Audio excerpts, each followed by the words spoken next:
So hi hello welcome back to my channel. तुम्ही कसे आहेत? मजेत असताल? मी पण खूप मजेत आहे. आणि एक सांगायचं म्हणजे मी घर शिफ्ट करत आहे 2-3 दिवसात लवकरच. सो त्याच्या मागचं कारण खूपच टेन्शनमध्ये आहे आम्ही सध्याला सगळेच. काही टेन्शन मध्ये नाहीये. आता आम्ही या घराला कंटाळलो खूप, म्हणजे ह्याची टेरेसवरून आमच्या सिलिंगचं पाणी लीक होतंय, भिंती चिरल्यात आणि त्याच्या मागं म्हणजे थोडंसं आहे कारण घर सोडायचं. कसं झालं, वड्याचा राग वांग्यावर निघला. म्हणजे वडा ज्याला भेटला नाही त्यांनी आम्ही वांग झालो, आमच्यावर सगळा राग निघाला. त्याच्यामुळे आम्हाला हे घर सांगितलं तुम्ही आता घर खाली करा. गाईज पण एवढं चांगलं राहून सुद्धा म्हणजे माणसाला थोडं पण असं वाटत नाही की यार माणूस की शिल्लक राहिलेली नाही या जगात. माणूस की खरंच राहिलेली नाही शिल्लक, अजिबात नाही. त्यांना म्हणजे माझ्या वयाचा पण विचार नाही आला की बाबा चला वयस्कर माणूस आहे, काहीच कारण नाहीये, आपण कशाला सांगावं घर खाली करायला. आपण नाही, त्यांनी एकच तगादा लावलाय, तुम्ही घर खाली कधी करता. त्यांनी दिला आम्हाला 1 महिना. 1 महिन्यात मध्ये खूप माझ्या मुलीचे खूप पाय दुखले. आम्ही खूप फिरलो, आम्हाला जसं पाहिजे तसं घर भेटलं नाही. पण आता आम्हाला एवढं घर इतकं सुंदर भेटलंय ना, ह्या घरापेक्षा पण खूप छान घर भेटलंय आम्हाला. आता असं वाटलं आम्ही आधी का नाही तिथे गेलो, एवढं सुंदर घर भेटलं, सगळ्या सुख सोयी, खूप छान घर आहे ते. ठीक आहे, करू आता ऍडजस्ट. थोडस वेळ लागणार, सगळ्याच गोष्टी काही लवकर होत नाही आपल्याला. आता इथं आम्हाला येऊन 5 वर्ष झाले पूर्ण कम्प्लीट. आता 6वं लागल या जूनला. 14 जूनला आम्हाला 6 म्हणजे 5 संपून 6वं लागेल. थोडं छान आम्ही ह्या घरी राहिलो ना. पण 5 वर्ष आहे ना, मला असं वाटलंच नाही मी स्वतःच्याच घरात राहिल्यासारखं. इतकं छान ना, खूप म्हणजे कोणासोबत असं कधी भांडणं नाही, तणणं नाही किंवा काहीच नाही. इतकं म्हणजे असं एक आपलं घर या दृष्टिकोनानेच आपण राहतो ना प्रत्येक वेळेस, आहे की नाही? तसं म्हणायला गेलं तर 5 वर्षामध्ये आम्हाला पण आमच्या ओनरनी कधी बोलले नाही, कधी काहीच नाही. काय ते आम्हाला एक शब्दाने कधी बोललेले नाहीये. पण काय झालं, थोडस कुठंतरी पाल चुकली, बस एवढंच कारण झालं, बाकी काहीही कारण नाहीये. आणि आता कसं हा फ्लॅट पण आमचा खूपच लीक व्हायला लागलेला आहे, ते बरोबर वाटत नाही. त्याच्यामुळे आम्हाला ते घरामध्ये कलर करता येत नाही, काहीच करता येत नाही. खूप भिंत वगैरे खराब झाली, माणसं येतात जातात, चांगलं नाही वाटत ते. असं कोणी आलेलं. त्याच्यामुळे आम्ही पण डिसिजन घेतला, ठीक आहे बरं झालं म्हटलं आपण एकदाचा हा फ्लॅट खाली करतो.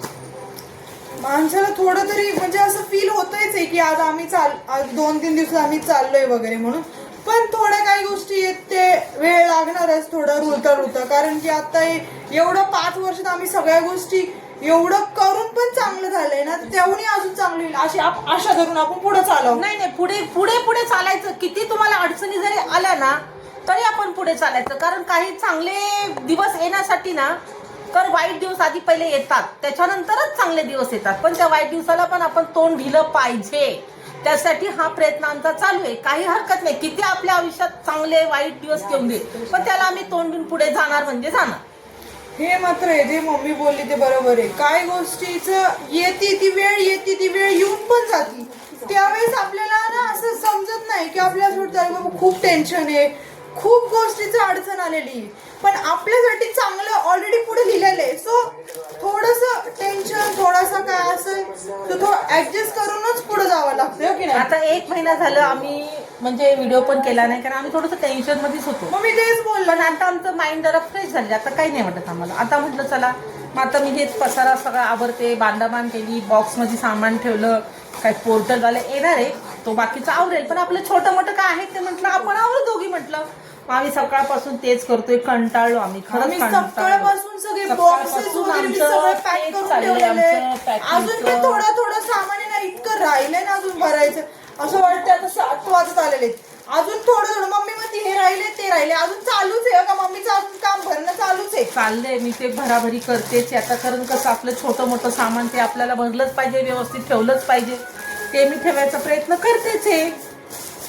हो गाईज, तुम्हाला अजून एक आणि आम्ही नवीन घरामध्ये गेलो की तुम्हाला आमचं नवीन घर आम्ही दाखवू. तिथे पण आम्ही छान असे व्हिडिओ करणार आहे. तुम्ही आम्हाला असाच प्रतिसाद छानपैकी द्या. जो आत्ता दिलाय ना त्याच्या मागचं एक कारण पण आहे. आता म्हणजे आजपर्यंत तुम्ही आम्हाला जो प्रतिसाद दिलाय तो खूप छान दिलाय आम्हाला तुम्ही. मी जो एक शॉर्ट केला होता त्याच्याबद्दल आहे ना, मला एक जणाला थँक्यू बोलायचंय गाईज. त्यांनी मला सांगितलं की तुम्ही त्या शॉर्ट व्हिडिओ मध्ये ना पूर्ण अख्खं हे जसं दाखवून दिलं की सासू सुनाची कशी असते ते वगैरे. सो त्यांना पण गाईज त्याच्यासाठी पण गाईज थँक्यू सो त्यांना मच. खूप खूप थँक्यू त्यांना. आणि मी असेच हसवत राहील आणि अजून नवीन नवीन व्हिडिओ दाखवायचे प्रयत्न करेल तुम्हाला. मग मी अजून अजून आम्हाला एक सांगायचं गोष्ट आहे की जेणेकरून तुम्ही आता आम्ही राहायला गेलोय आपण, आम्ही नवीन घरात राहायला गेलोय, पण सगळ्यात पहिले ना तुम्ही ॲग्रीमेंट करा. ॲग्रीमेंट आहे ना ह्या लाईफमध्ये खूप जरुरी आहे. कारण जेणेकरून आपण ॲग्रीमेंट केलं ना तिथून आपल्याला कोणी घर खाली करा म्हणू शकत नाही. त्यासाठी ॲग्रीमेंट हे सगळ्यात जरुरीचं आहे. तुम्ही घरात गेला वाटत असतं तर नवीन घरात जायच्या आधी 2 दिवस ॲग्रीमेंट करा.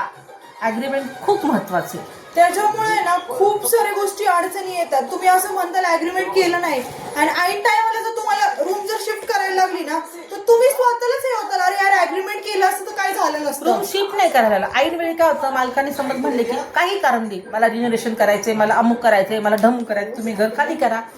आपल्याकडे ज्यावेळेस हक्कानी हे असतं ना ॲग्रीमेंट, असं आपण काय म्हणू शकतो, ॲग्रीमेंट संपलं ना की आम्ही खाली करू. ॲग्रीमेंट नसलं ना आपल्याला काही बोलता येत नाही. तो निघ म्हणला की आपल्याला निघावं लागतं.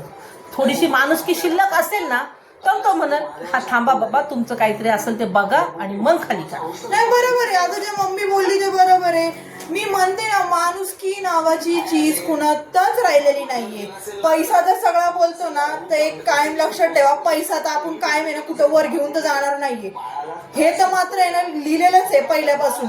कितीतरी तुम्ही उड्या मारा, पैशाचं जीवर आहे ना तुम्ही सगळं खरेदी करता येतं, पण माणसांचं प्रेम माणुसकी नाही, प्रेम तुम्हाला कधीच खरेदी करता येणार नाही. हे मात्र लक्षात ठेवायचं. 2-3 शब्द जे माणसं बोलतात ना की ते कायम खरंच असतं. पैशाने तुम्ही काय म्हणता हे घेतलं ते घेतलं ते घेतलं, पण तुम्ही पण माणुसकी आणि प्रेम तुम्ही विकत कधीच नाही घेऊ शकत. दुसऱ्या माणसाचा विश्वासघात तर तेव्हाही करू नका. कारण की कसं आहे आपण बोलतो एक आणि करतो मात्र दुसरं. हो की नाही? हो बरोबर आहे. खरंच आहे. या जगात तेच चाललेले आहे. आपण जे लोक बोलतो तोंडा गडगड गडगड खूप बोलतात, आपला फायदा करून घेतात. त्यांचं काम झालं ना की आपल्याच मागून लाभ घालतात. म्हणतात ना कारण हे आम्ही खूप अनुभवले. खूप मी तर खूप आजपर्यंत माझी 53-54 झालं पण मी खूप अनुभवलं खूप. आणि माझ्या मुलीने तर खूप लवकर वयात म्हणजे अनुभवलं तिने. मला कळतंय की आपलं कोण आहे परक कोण आहे त्या लोकांनी आपल्या स्वतःहून दाखवून दिले. त्यांचा फायदा करायला ते खूप प्रेमाने जवळ करतात. एकदा त्यांचं गरज भागली ना की सगळं संपलं. तू कोण मी ओळखत नाही, ही भाषा लोकांची आहे. आणि हे आजच्या जगात चाललेलं आहे. पैशावर सगळी दुनिया चाललेली आहे असं वाटतं या लोकांना. पैसा, त्यांना पैसा प्यारा आहे, पैसा आहे तर सगळं आहे, त्याच्या व्यतिरिक्त काही नाही. जेव्हा त्याचे ठोकर लागते ना तेव्हा त्यांना जुन्या माणसाची आठवण येते. हे लक्षात हे ठेवा. मात्र खरंच आहे. कारण की ना आपण किती पण आपण एवढा प्रयत्न जरी केला ना, आपला जीव जरी ओतून टाकला ना तरी त्या व्यक्तीला काय वाटतं हा बाबा हे टाइमपास आहे, हे नाटकं करतात. हे मला माझे स्वतः अनुभव भेटले. पण त्यांनी टाइमपास केलेला नसतो, ते रिअल जीवनामध्ये खरं काय असतं ते केलेलं असतं. तुम्ही पैशाने ना माणसं नाही खरेदी करू शकत. हा मम्मी बरोबर आहे. पैशाने माणसं नाही कधी खरेदी करू शकत. तुम्ही प्रेमाने माणसं खरेदी करू शकता, प्रेमाने माणसं जिंकताल. ह्याला तर म्हणतात माणुसकी. तुम्ही एवढं जरी 2 शब्द जरी प्रेमाचे बोलले ना तर त्या माणसाला असं वाटतं बाबा हा ठीक आहे काही गरज नाहीये. खाणं पिणं तर कोणी पण देतं, पण 2 शब्द प्रेमाचे बोलायला पण ऐक ना, हे भरून ठेवू का ग? मला माहित नाही, वाचणार काय आहे हे. ठेवू का फेकून देऊ? नाही हे ठेव, लागल वगैरे लागणार आहे का? ठीक आहे, हे पण ठेवते. सो गाईज तुम्हाला हा ब्लॉग कसा वाटला नक्कीच कमेंट करून सांगा. नवीन घरी गेल्यावर तुम्हाला अजून नवीन बघायला भेटेल. नवीन बघायला भेटेल, नवीन व्हिडिओ बघायला भेटतील, नवीन शॉर्ट्स बघायला भेटतील. प्लीज तुम्ही ते बघा, लाईक करा, शेअर करा, आणि गाईज माझे मोठे व्हिडिओ प्लीज बघा. तुम्ही माझे मोठे व्हिडिओ बघत नाही. तुमच्यावर तर आमचं पुढचं काही सगळं भविष्यवर चालणार आहे. तुमचा सपोर्ट मी मागच्या पण ब्लॉग मध्ये एवढंच बोलत असते गाईज. तुमच्या सपोर्ट शिवाय मी काहीच करू शकत नाही. सो प्लीज आपल्या चॅनलला लाईक करा, शेअर करा आणि सबस्क्राईब करायला विसरू नका. माझी पिशवी भरून झाली, बघा सगळं सामान पण पॅक केलेलं आहे, बॉक्स भरले. गाईज तुम्हाला नवीन घरात अजून नवीन व्हिडिओज बघायला भेटतील. सो चॅनलला लाईक करा, शेअर करा, सबस्क्राईब करायला प्लीज विसरू नका. बाय.